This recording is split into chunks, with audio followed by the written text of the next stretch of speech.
Welcome to Gateway Rotary and our senior years, the magic of Rotary. I think Kelly Moody is going to do our pledge and four-way test. Come on up, Kelly. How do you like our mood lighting? Nice. Huh? I was more, I think like music, but. Come on up, Kelly. You good? Yes, this is a motion.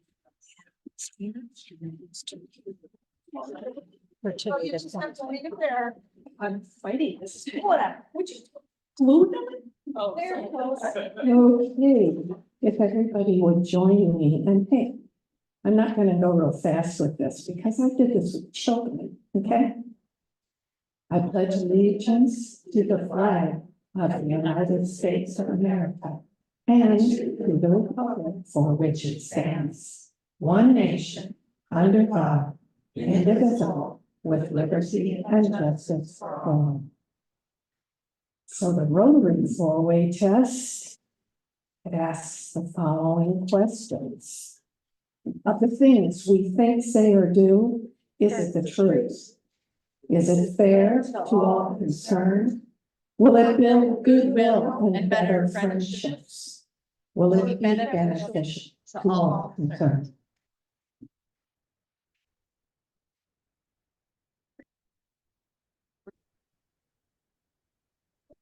Okay, I guess we're not doing that. Okay, so I would like to, let's get Mary Millard up to do inspiration.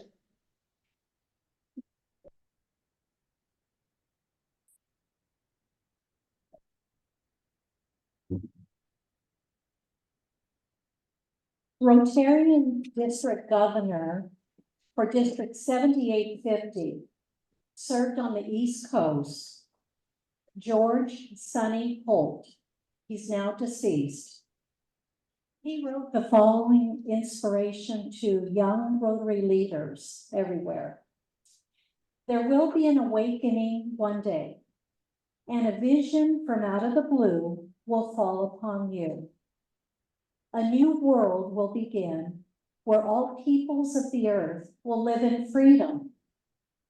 A freedom to walk unafraid, to speak freely without fear, to love and be loved, to bear the fruit of the earth, to aspire to greatness, to lead the unfortunate to a new life rich with opportunity, to learn, to work hard, and to have just rewards for one's labor, to teach, and in the teaching, bring new inspiration to those who will follow in the footsteps that you will leave in the sands of time.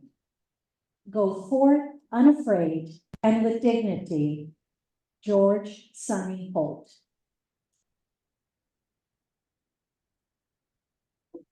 Okay, so let's welcome our guests today. I have Bonnie and Park listed as guests, but you're members, are you not? Yeah. Well, hi, glad you're here. And then non-Rotarian guests, Ms. Templer. Hi there, she's here to hear our guest speaker today, and Kathy, no last name. Hi, Kathy. Welcome, glad you're here. Okay.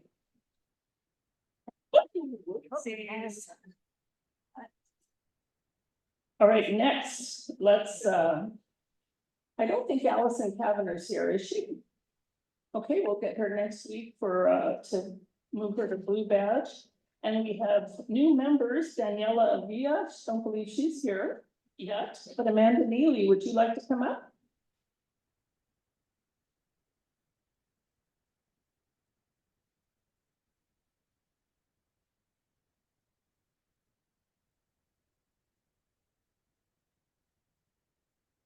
This mood lighting is interesting. Come on up, Don. Would you like to read Amanda's introduction? 1 second.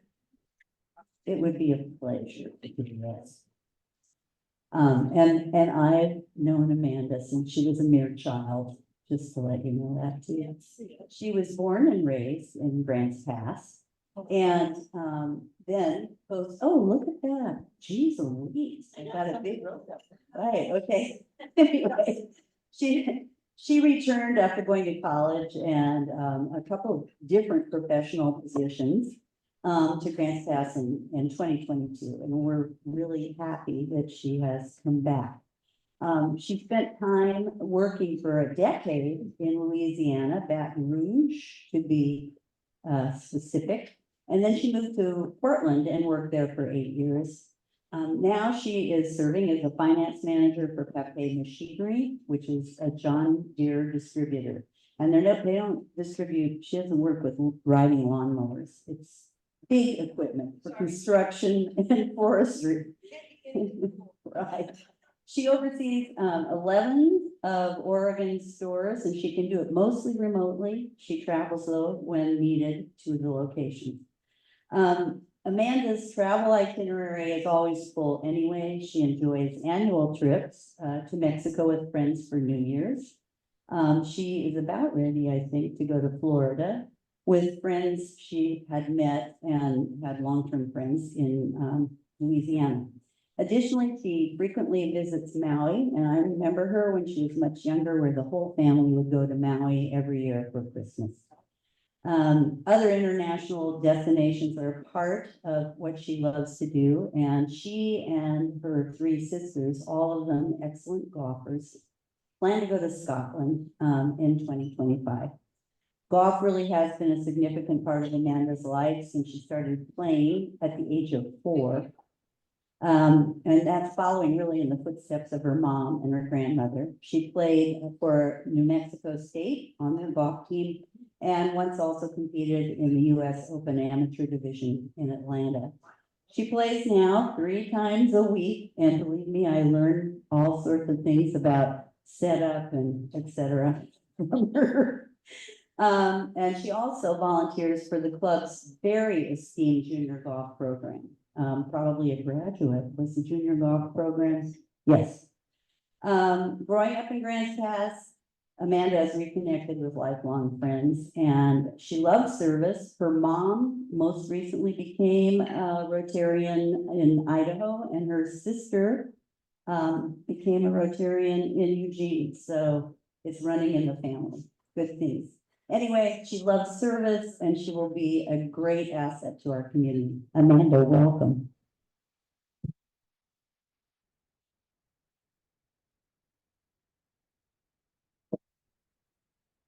Thank you, Dawn, and here's your certificate of membership and your packet of goodies. Take you the rest of the day to read all that, and we're delighted to have you and have a champion golfer in our midst. And would you like to say a word or two? That was a long, long time ago. Not that anymore. I'm just happy to be here and reconnect with the community. It's changed a lot since I was here 25 years ago, and look forward to being a part of something and doing something good. Thank you. Okay, Daniella, do you want to come out? This is so strange. I hope it makes us all look better. Okay.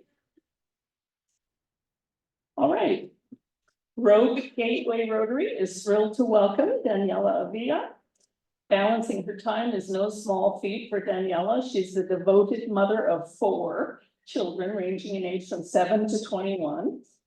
She holds a fulfilling and demanding job and enjoys spending her free time exploring nature with her family. We're excited that she has chosen our club to bring more service opportunities to our members and her students, fostering a symbiotic relationship she's passionate about.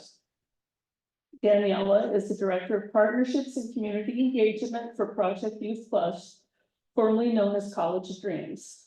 This non-for-profit organization, founded in Grants Pass 26 years ago, provides comprehensive services for children ages 11 to 24. Their programs help support challenged students in achieving their goals through mentoring, financial aid, transportation assistance, and more. Project Youth offers volunteer opportunities for youth, allowing them to give back to the community and build their college resumes. Last year, student volunteers logged 800 hours in 80 activities across Southern Oregon. Well done.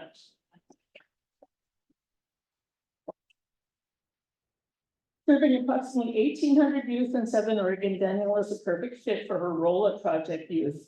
Emancipated from her parents at 11 years old, her Milltown community of Gilcrest, Oregon took her in and provided their own version of wraparound services, much like the organization she now works for. Prior to this role, she was a higher ed admin and consultant, witnessing firsthand the barriers that unsupported students face in accessing college. Her personal and professional experience have equipped her with a deep understanding of these challenges, which she uses to create programs that break down or overcome barriers. Daniella's unique perspective and passion make her a force to be reckoned with. She recharges daily with meditation and breath work and enjoys spending time in nature and visiting hidden spots unknown to many. Daniella believes that strategic partnerships are vital for her organizations, her students, and in life. As Rotarians, we agree and look forward to new volunteer opportunities and collaborating with her students on our Rotary projects. We're thrilled to have you, Daniella. You can certificate of membership. Have a packet for you, and would you like to say anything? Sure. I just want to say thank you to Bonnie. That was a wonderful write-up. Thank you so much. And we had a great time on the phone. And thank you, Judy and Brenda, for introducing me and suggesting I attend. It's nice to see a service organization where, you know, I've spent my professional career doing this, but it's just a breath of fresh air to say, I can do this stuff and not be working. I'm just enjoying other people. So I'm very excited and look forward to it. I'm sorry. Yes. Okay, I have something I'm gonna pass around today. We got thank you notes from the 3 RILA students at the Rotary Youth Leadership Academy, and they're very sweet. And I'm a big fan of thank you notes since I've had to cut off a few of my nieces and nephews for not so producing it. And I'll read this one quickly. Dear Rotarians, listen to this. Thank you guys so much for this opportunity of a lifetime. I've had so much fun at Camp Ryla this past week. My eyes have been opened and I have learned so much to improve myself and my community. And then it goes on. Anyway, that's from Natalie Miller, and I'll pass those around. Okay, do we have people with announcements? Come on up. Thank you. Just a quick reminder that we have the Community Free Shred Day coming up at the North Branch Task Branch on 7th Street of Banner Bank. It'll be August 2nd from 10 to 2. You can bring free bags of shred items or free boxes of shred items and stuff. So it's for you, your business, whatever. Let's get rid of that stuff so it doesn't get stolen and scanned and all that other stuff. Thank you. Come on up, Dawn. Just very quickly, the roster for August is going to be passed around. Thank you to all of you who have already signed in. For the rest of you, shame on you. Okay, any other announcements? Hey, Delyn Sharpen is going to introduce our guest speaker today.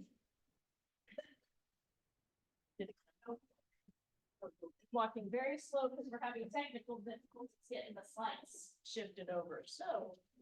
I'm gonna talk slow because we're having technical difficulties with slides, so.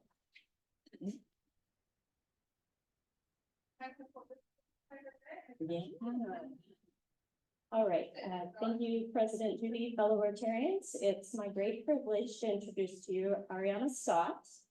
Ariana was one of our driving forces back in 2019 with our North Valley Interact group, who revitalized that group of kiddos moving forward.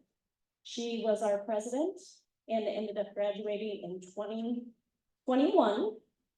During that time, she coordinated fundraisers and along with coordinating with the other 2 high schools in the area, from Hidden Valley to Grants Pass High, and was able to raise the money in a year and a half for our first well through thirst. That's and with the generous donation matching grant from one of our Rotarians, that was $12,500 that the groups raised in a little over a year.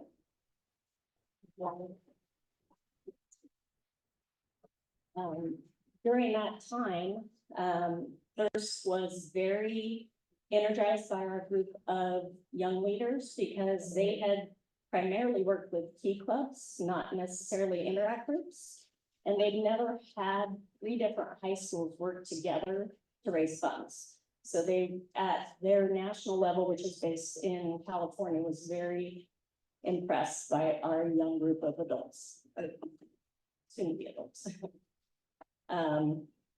During that time, they offered the top producers for the clubs to go and see the wells once they were built and see the communities in which it had impacted. Ariana, along with another leader from the Grants Pass High School group, was offered that opportunity. She was supposed to go initially in 2020. So that was put on a little bit of a delay with, as you know, COVID. And so she was able to finally go last summer. She was able to go with Gabriella. Anybody who knows Gabriella was also, she was the Hidden Valley coordinator at the time. Now, she is off and running. She is now a CNA at Three Rivers and will be leaving next month to attend the University of Nevada, Reno to become a nurse. So, Ariana, come on up and tell them all about your adventure in Africa.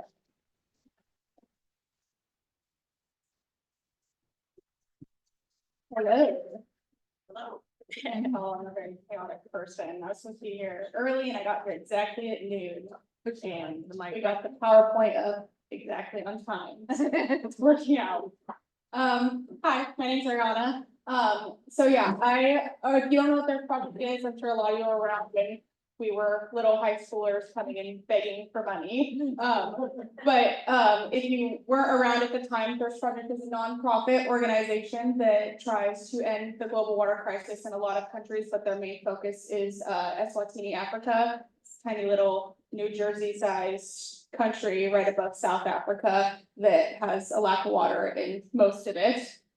I originally got involved when Jamie Duell and Bev Walker came to our high school, and I was I was a sophomore aiding for the freshman leadership group, and she came and just kind of explained what Grants Pass Rotary was and what a high school branch called Interact was, and we hadn't had one at the school in a long time, and they were kind of pushing to try and get a service group started. And I've always been very, very passionate about community service and just doing little things like that. And so when she said that, I got really excited. And I was in our Key Club for a while, but we hadn't done any like big service projects. So I thought another opportunity to do something like that would be cool. So I got a couple of friends together, including Dylan's son, Matt, and we kind of just started this little group and tried to recruit others and started doing small service projects. We went and kind of helped at the food bank and did little things just to kind of enrich the community. But then Jamie came to us one day and said, you know, we've been doing these little projects for a long time, but we also want to aim for kind of a global project. And so we just started searching out, looking for different things, and we came across Thirst Project, and we got very interested in it, and we got to actually invite a couple of road warriors, which they don't do anymore, but at the time it was college age students who were traveling around the US explaining the global water crisis and kind of trying to raise awareness. So we got them to come to the school and kind of talk to us, and we just got real head on into it, got really interested, and just started firing out ideas of ways that we could fundraise in our community.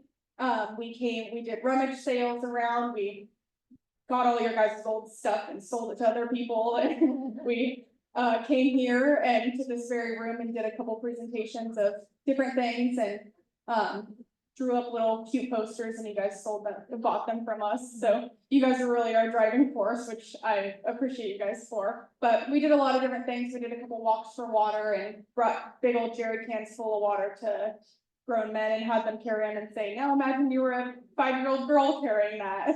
And it was a very fun experience. I got to meet a lot of you really cool people, and I got to really dive into our community and see that you guys, when you're passionate about something like we are, we can really make strides in it. And like Dylan said, by the end of when COVID started to hit, we had finally raised enough for 2 full wells, and it was really awesome.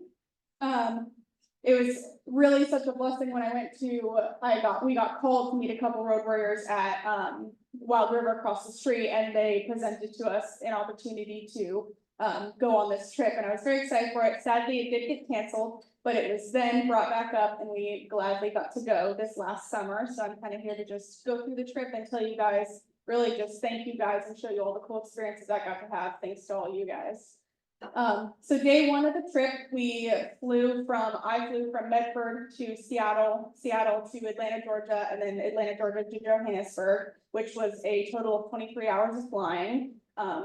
And I got the window seat, which was really cool for the first 5 minutes, and then it sucked when I had to pee, and I was sitting next to two people who only spoke Russian, and I didn't know how to say I need to pee in Russian. But we landed in Johannesburg, we overnighted at the hotel, and then we were able to go the next day to Eswatini. We landed there, we took this tiny little scary aircraft, but it was a really cool experience, and we landed in our Airbnb, which down at the bottom where we're seeing kind of debriefing, and they explained just kind of the culture of Eswatini and how to really immerse ourselves in it, and we got to meet all the other team members, which was a bunch of other students just like myself from other areas. There were some people from New York and Florida who had been doing the same cool things that we had been doing here, and we all got to kind of meet and share our experience. And then from there, we went to our first site.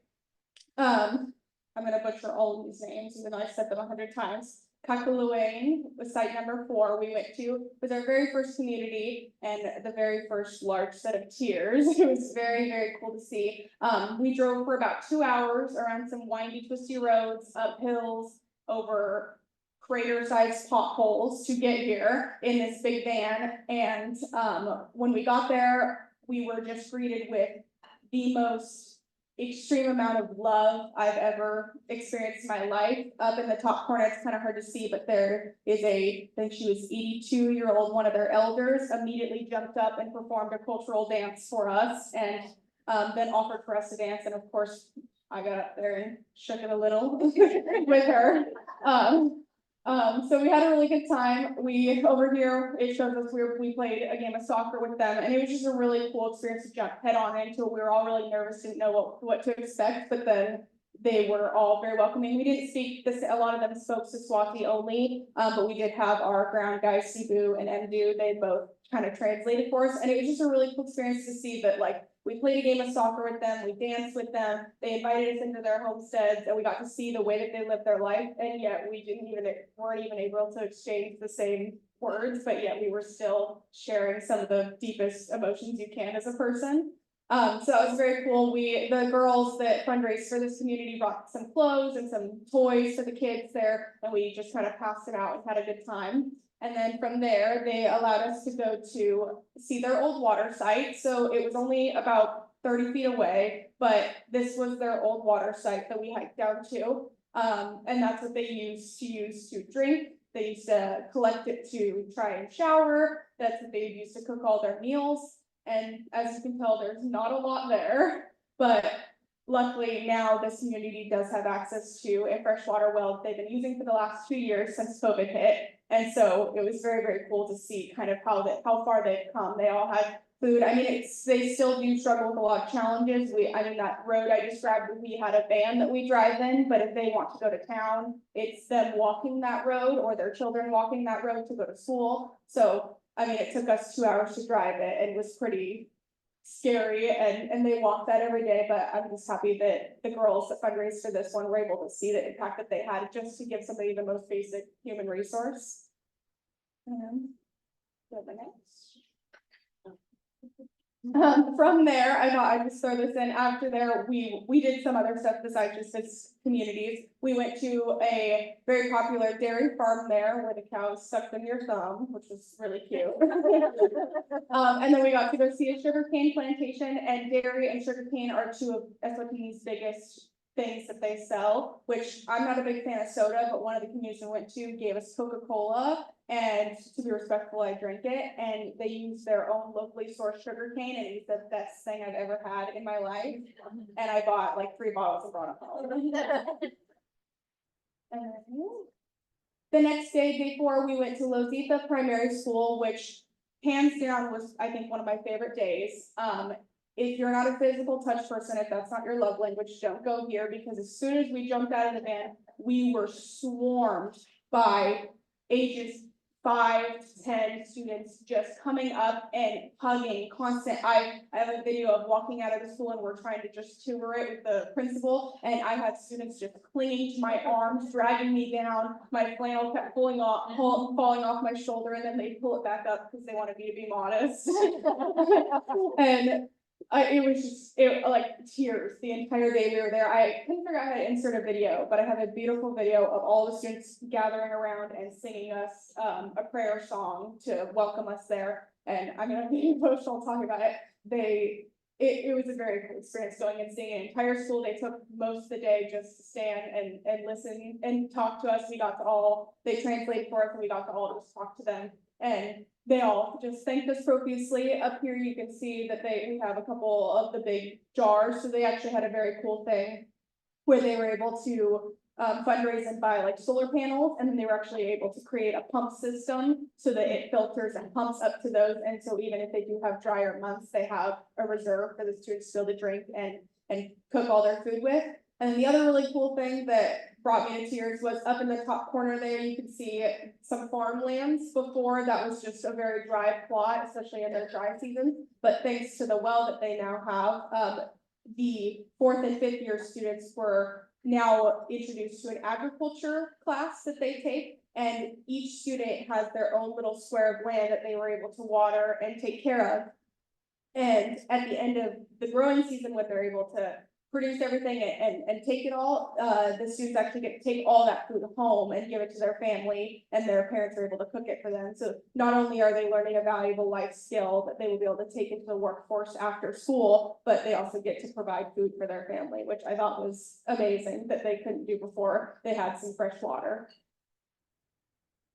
Then from there, that same day, we went and visited Project Canaan, which is aside from Thirst Project, but I thought it was very important to bring up because it's another very amazing nonprofit that I was so happy to bring my eyes to. It's this man and his wife that said that they were salesmen for years. They sold cereal or something. And after years of doing that, they just said they felt like God was telling them that this isn't their path and they need to do more. And so they got very into a community at Eswatini that they realized there's a large portion of Eswatini that has abandoned or orphaned children that are dying because they don't have anyone to take care of them. So him and his wife up and moved to Eswatini. They got a really killer deal on 2,500 acres of property, which they originally, he said he was looking for around a couple hundred, and he ended up getting 2,500. And we were supposed to go into a formal tour, but by the time we got done with this community, it was closed and they weren't doing tours. So the guy who set the entire thing up came on his own free time and gave us a personal small tour of like what he had built. And it was just really amazing to see. They hold about he said that he has a little over 300 children right now that he raises all the way from when he gets them in his facility until they're 20. And then he prepares them, he does school, he employs over 400 employees of locals around there, and he grows them and lets them go to school, and he teaches them how to farm and how to do all these things, and then releases them to actually go into the workforce and have their own stable family, which I thought was amazing. He has everything set up here. He has his own water reservoir that runs in, that filters. He has in here it shows a greenhouse that he's got vanilla beans he's growing, that's his main profit. He sells vanilla beans out to different countries. He's got a whole chicken farm with eggs that the students then go collect and they cook for themselves. It was amazing to see. It was just like an insane sight to look out and just see all the different homes and the schools, and it was really cool. So I just wanted to kind of plug that. It's heartforafrica.com if anyone's interested in going and looking at his Project Canaan. Then day 5, we went to Helene Site 1. It was just another community that was, again, very, very difficult to get to. But this was also another really cool one to see, because as soon as we got there, they were very, very excited to rush us over to their orange trees and all their like plums and peaches and everything that they've grown. They were so excited, kept telling us, take as many as you want. So I can see picking out the good ones, and they had grapefruits and stuff. They had grown all of them, and they were very thankful that now that they have fresh water, they're able to grow their own fruits, so they don't have to go as far to try and get some produce. And they also had some farmland, and then because they were so thankful, this guy right here gifted us a chicken, which we put in a plastic bag so it didn't poop. And we brought it home, and then we gave it to our ground guy because he has chickens at home. But we got to walk around that community holding a chicken in a bag, which I thought was fun. And the girls that fundraised for this one, brought them some clothes and some blankets and some candy and bubbles and stuff for the kids, and we just spent hours just playing and dancing and just having a good time. Then from there, they took us, they had a little pickup truck, they loaded us in, and they drove us a couple miles down to their old water source, which is here. I don't really have to say much about it, I just thought it would be impactful to show the photos of what they used to get water from. I wouldn't want to drink from the Rogue River, let alone that.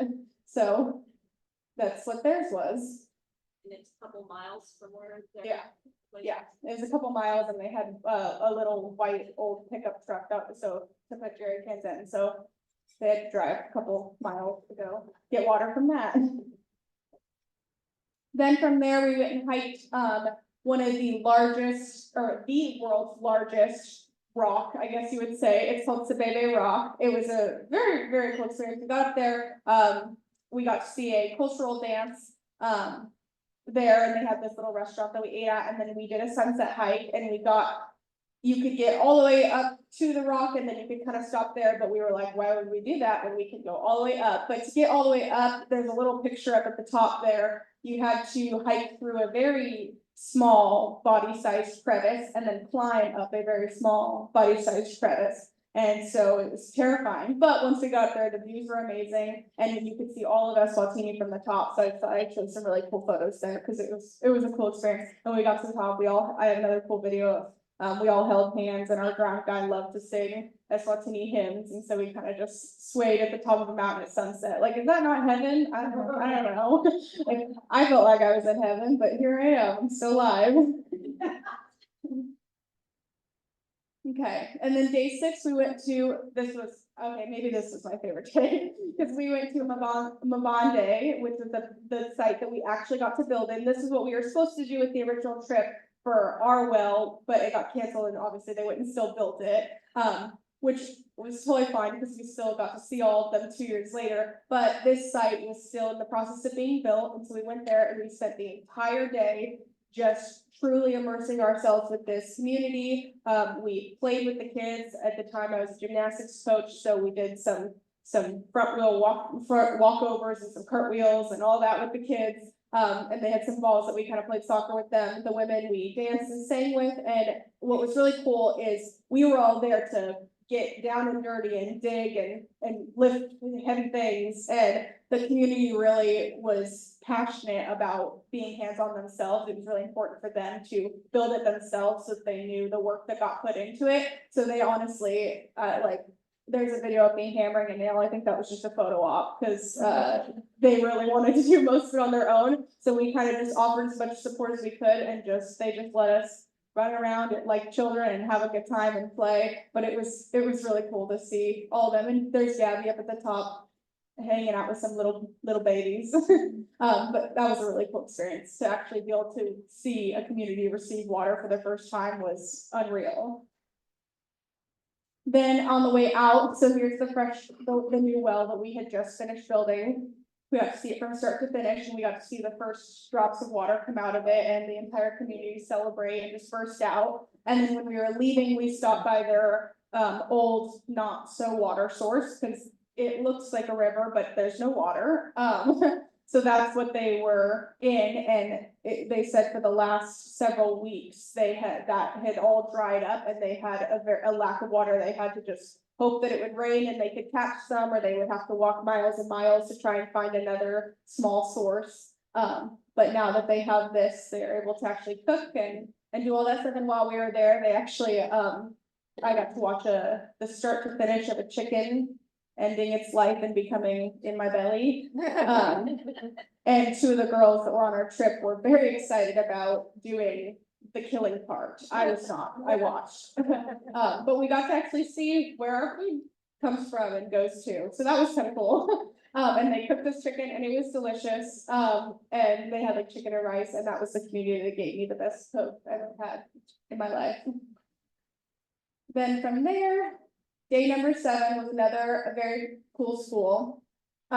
This was a secondary school this time, so they're a little bit older, but they had, instead of having the solar panels with the pumps, they had like kind of a gravity fed thing where, they had tanks up top that it would feed, like siphon up to, and then it would come down to these spigots, so that the kids didn't have to actually hike over, because the well was kind of far away. And so they were able to set it up to where they had spigots, so the kids didn't still have to hike, but, we kind of just spent the rest of the day celebrating with, or the first part of the day celebrating with them. And again, it was another school, so lots of hugs, lots of dancing and singing. I showed them some American music, so I hope I did everyone in America well, because I tried to play some oldies for them, but they all wanted to listen to Justin Bieber.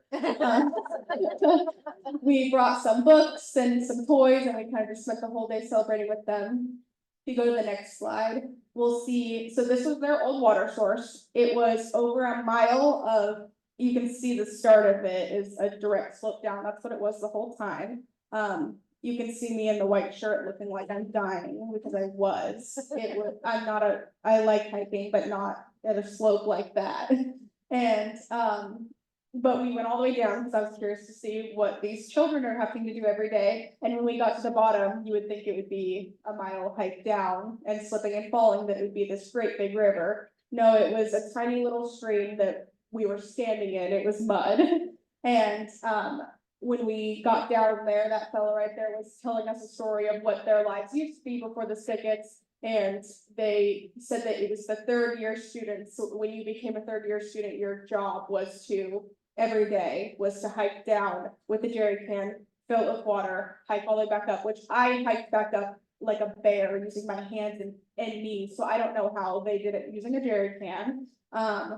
But when they would get back up, they would use that to cook their food, and that would use all the water. So then they'd have to go back down and get more for the next day for them to drink. But now those 3rd-year students are able to continue school like everybody else was, because they now have the spigots that they can turn on, which is very, very cool. Then after that, we went and saw a second site. It was the day we did 2 sites. It was Joppa site 1. This girl in the corner, that was her site that they fundraised for. Another community that was kind of far out of the way, but this one was really cool. We stopped and bought like a bunch of, they had fruit stands along the way, so our ground guy MD was very excited to go buy a bunch of fruit for them.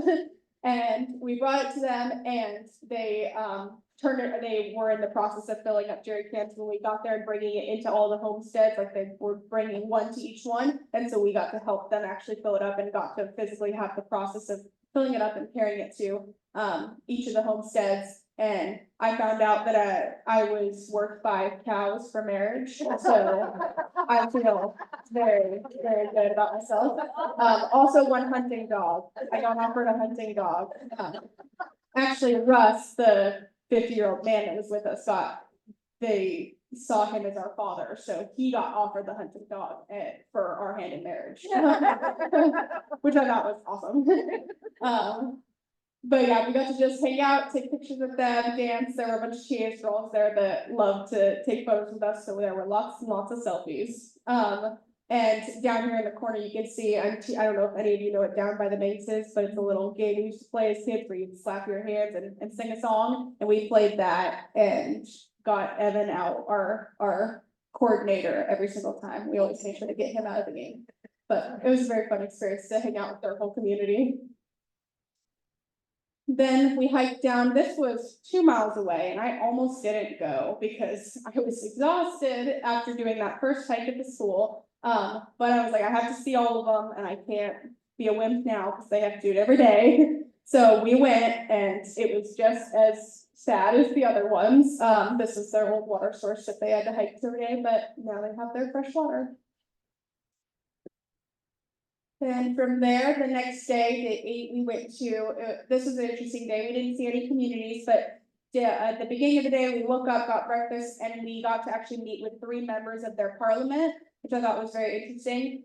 They all kind of wanted to hear from us, our experience and what we did, and they also wanted to kind of share with us other parts of the country that are struggling, because there are other parts other than just water. And they kind of wanted to share different disease rates and stuff like that with us, and so they wanted to say thank you, but also kind of bring us awareness of other parts that are not just water that we could kind of contribute to and bring back to our home and bring awareness to. And that was very cool to meet. And then after that, we got to go to University of Eswatini and meet a bunch of college students, and that was really cool. We got to hear lots and lots of stories of students who had come from almost nothing, had been in some of these communities, and maybe after getting water, or maybe if some of them already did have water before we got there, were able to kind of come from very little to now in college. And it was very cool to see. I talked to one girl who was like, tell me what the Eiffel Tower is like. And I was like, I come from America. And she was like, well, you Americans, you've traveled everywhere, right? You've seen it all. And I was like, no, I'm a broke college student. And she was like, me too. And we bonded over that. And she was so dumbfounded that Americans haven't traveled everywhere. And I was like, I've been here in Missouri. Those are my 2 proud accomplishments. So it was very cool to see that their perspective on America is maybe a little bit more, but I mean, we are very privileged here, and it was very cool to share with her like what we have versus what they have. And it was cool to see like girls that were all my age and be able to talk to them, and they live very different lives, and it was all very, very interesting. Then the next day we woke up, so that night we went to South Africa, spent the night in a little yurt there, and woke up really early in the morning before the sun and went to Kruger National Park, which Michelle told us was a must. It was really cool to go. We got to start driving before the sun had risen, and it was just a really big safari that we spent hours doing, and got to see a lot of the wildlife. And it's a really cool park. If you ever get a chance to go to Africa, I would definitely recommend it. And then after that, we went to and found a banana stand. It was like bananas and mangoes. And Evan had promised us that we could one day in the trip buy out an entire stand, because apparently they don't go home until they've sold everything or until the sun's down, and sometimes after that. And so he told us we could buy everything there, all of the bananas, everything, and tell them just to go home early. And so we were looking out for a stand that had a lot of like women and children and all that. We picked one out, and it was this 2 little ladies and some of their kids, and we just came up to them and was like, we want everything. And they were like, huh? What do you mean? And we said, give us everything and go home. And it was really cool. They were crying, and they were so excited, and they gave us everything, and we gave them a little extra and just bought all the bananas. And then we got to take those bananas to the Grants Pass community, which was fun. And then, so we'll go to the next one. And then, so this one is very dear to my heart, because this was our Grants Pass one that we one of them that we fundraised for. There were 2, but this was the closest one. So we got to go see Lulu Site 2. There were little baby goats running around that we got to hold. Lots and lots of children, which I love. We brought them bananas, and Gab had a good idea too beforehand. We had a little extra time, so we went to one of the pick and pays, and we had some extra like Imlangeni, and we spent it on like diapers and menstrual products, because we know a lot of communities didn't have access to those. And we bought some clothes and some candy and stuff, and just kind of brought it back to them along with all the bananas and stuff that we got, and they were super, super excited for that. And we got to give a little speech and just talk to them and enjoy the community. And there's a little picture of the community there. And it was just cool. They had a swing set, so we kind of just pushed kids on the swing set for hours, and it was just really fun to see our well. And then this is their old water site. It was pretty close, but doesn't mean that it was good. So it was a little walk down, so me and Gab went over to go see it. And there was a lot of feces around the area, which just goes to show that now that they hit like that goes to show the diseases that kind of come up when you are drinking out of water sources like this. I mean, you're not just drinking out of a muddy source, but you're sharing with cows, goats, chickens, whatever is around the area, and there's nothing you can do about that. But we got to pump our own water. Oh, It's in my bag. Get it out. I got a water bottle, full of the water, which I wanted to show you guys, and I forgot to take it out.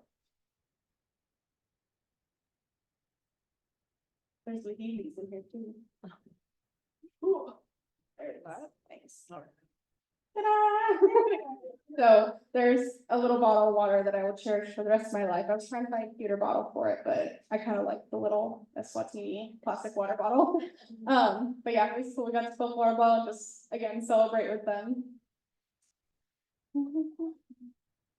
Okay, and then lastly, I threw a slide in here, a couple more photos just to show that I think the biggest takeaway I took from it is I think all of us, we all talked about this one late night when we were playing solitaire at the table before we went to bed. And I kind of talked to him and said, like, I really did expect, like, shamefully, I expected to come here and kind of be like, okay, this is it. We did all this work. We tried to do all this.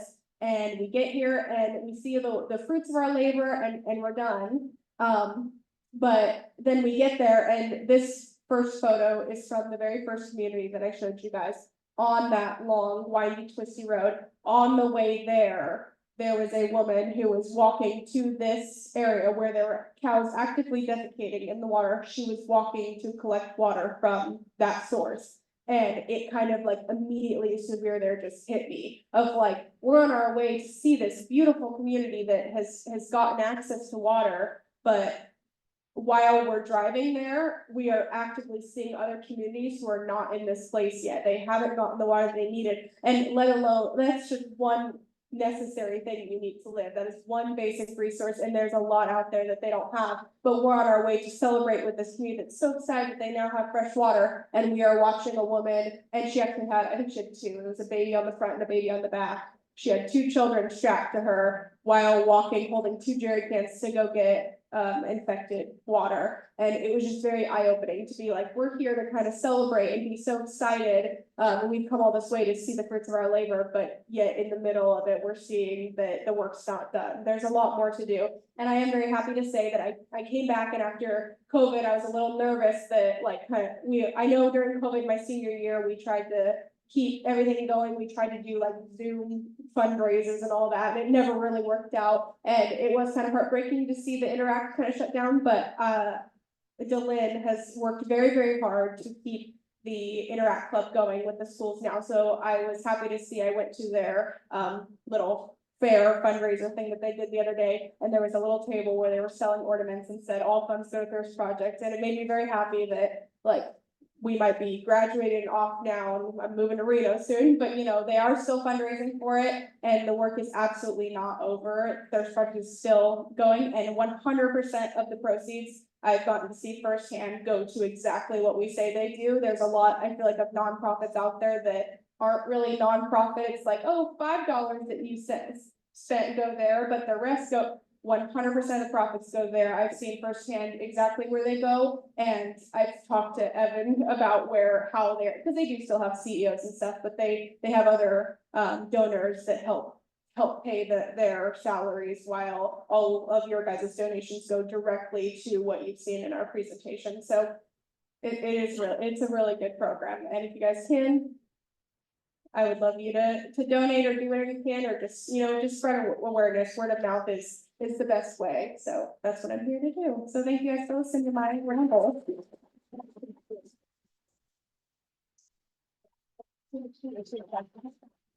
Okay, let's take 2 or 3 questions. We're running a little bit late, so let's see if you want to run the mic over to that lady, and so people can hear. Thank you.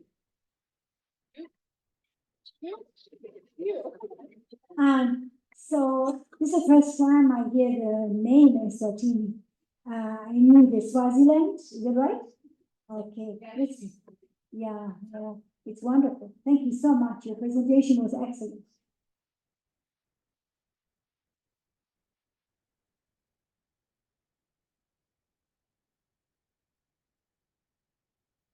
Ariana, I'm so happy you got to go. I still have the article in the paper that said you were going to go back in 2020. And of course, I know you didn't get to. And I still have the poster you did on the refrigerator in my clubhouse for our camps. And I explained to all the kids that come to the camps what you guys did for Swatini.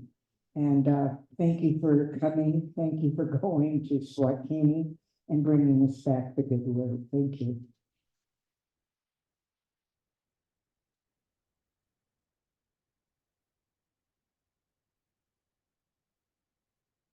Yeah, the statement and then a question for you. So statement for those who don't know, FIRST focuses on having young leaders be the driving force for the raising the money. So all the people they use are young adults or high school and younger students.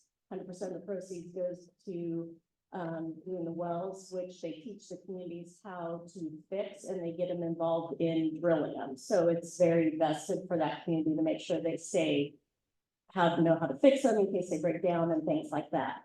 So just wanted to give you guys a little background. Second, I heard that you may have helped somebody learn how to swim when you were over there. I was over there. When we came back, Michelle put me on the spot. And she has two beautiful girls that she's known for a long time. That we came back and Gabby invited us all over to her house, and she got this little indoor pool, and they expressed that they had never learned how to swim, which is something that all of us take for advantage that we just learned at a young age. And so we just had a really good time and kind of practice breathing, holding your breath underwater, and it was cool. It was really fun to meet those girls. And it was really cool. It was fun. So thanks to Michelle, I got to meet those girls.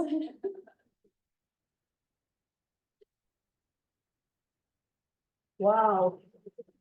Ariana, I know I speak for all of us. That was absolutely mesmerizing and emotional. And I have news for you. We're really glad you're going to be a nurse, but you have many career options, including public speaking, comic.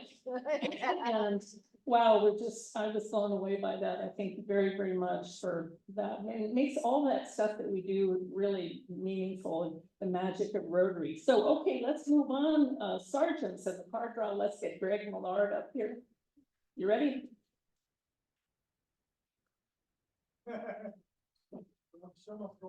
I'll do a very condensed subject of arms in the interest of leaving early. No, let's go for an hour. An hour. I could do that, but no. Buy cards. Let them know that cards are still for sale. Oh, Oh, you they're sold. need more people to buy cards. Okay, my wife will do it. All right, so Sergeant of Arms, let's see. I was going to talk about heroes, and Ariana, you're one of the heroes. I can talk of. Those kids welcomed you in that moment. We're so grateful to see you. Boy, I looked at today's day in history, and a couple things that are worthy of comment. The first female politician who became the president of India. That was today in 2007. The first female person to walk in space for 3.5 hours in 1984 was a cosmonaut named Sarvis Kanya. And then in 1978 was the first person born by in vitro fertilization. Her name is Louis Joy Brown, has a very normal life living in southwestern England, working for a freight company. And she had 2 kids. Fortunately, she was able to have them conceived through the old-fashioned way, not in vitro, the pleasant way also.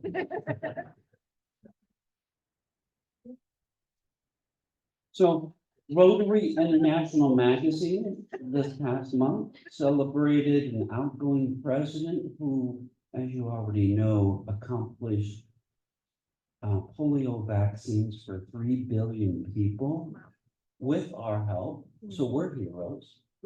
We are, through the money we raise every week with those cards, you know, to help with that, so.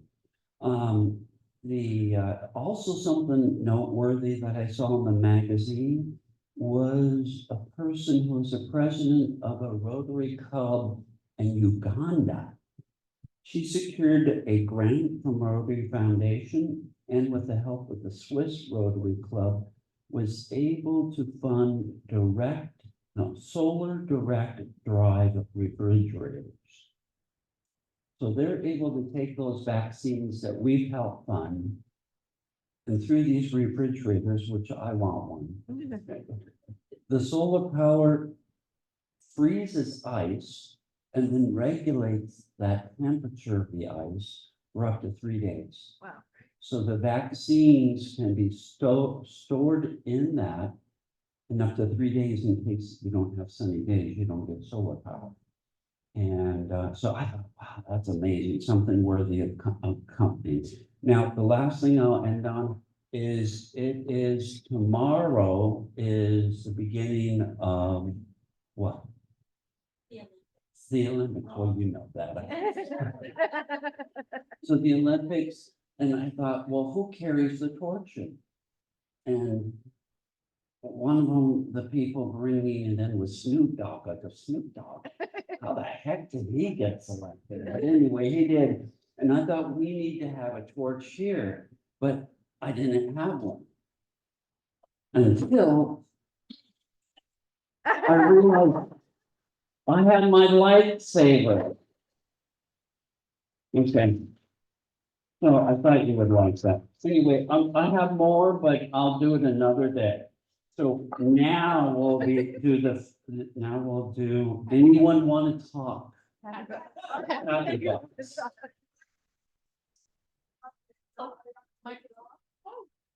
Oh, No, we're not doing that yet. We're doing. happy bucks. And you're right, following up with that, no happy bucks today? Oh my gosh, this will be interesting.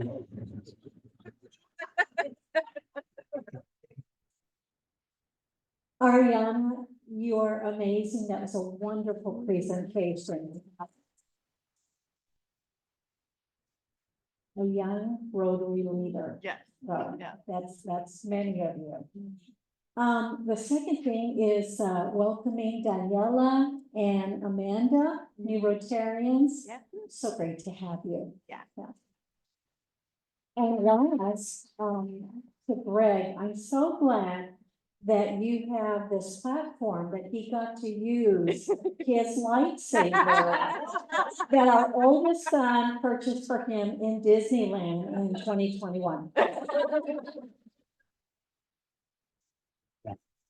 Regarding any other happy bucks? Oh, we have one right here, okay?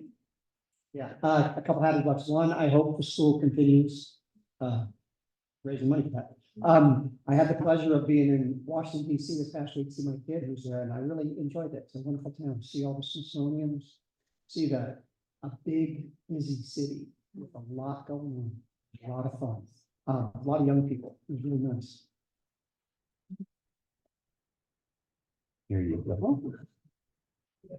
I just wanted to let everybody know that, our garden has a ton of zucchini, so I brought a basket back here. You guys can help yourself, take as many as you want, and more to come. Thank you. Thank you. And regarding happy bucks, remember the biggest giver is the one who gives when they need. So there's a person in one of the religious faiths who says, one who gave a widow gave a mite. What is a mite? Looked it up, it's a penny. The smallest amount of money in the Roman Empire gave the most, according to the teacher. Real fast, short on time. 5 happy bucks for Ariana and the rest of the North Valley Interact Group.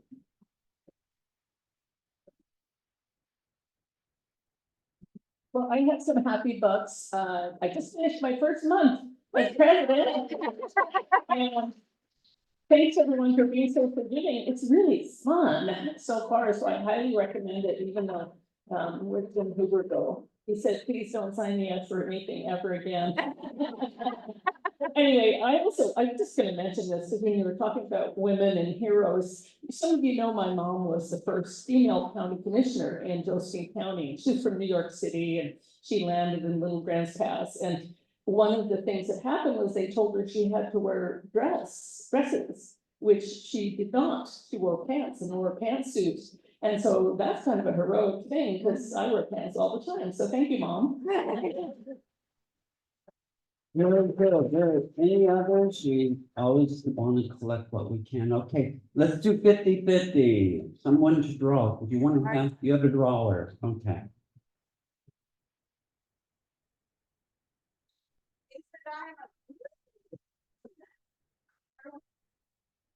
Very good.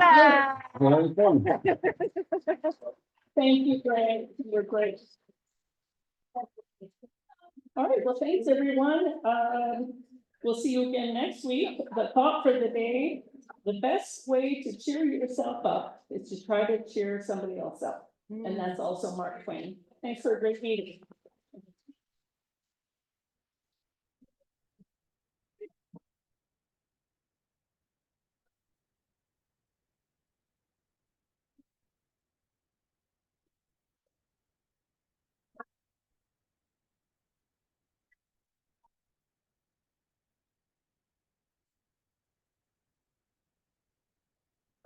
I don't know if she's on still. We can unmute her.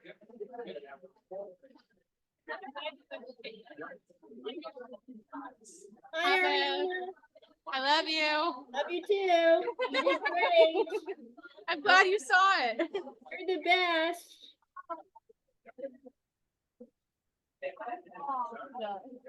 I miss you. I miss you too.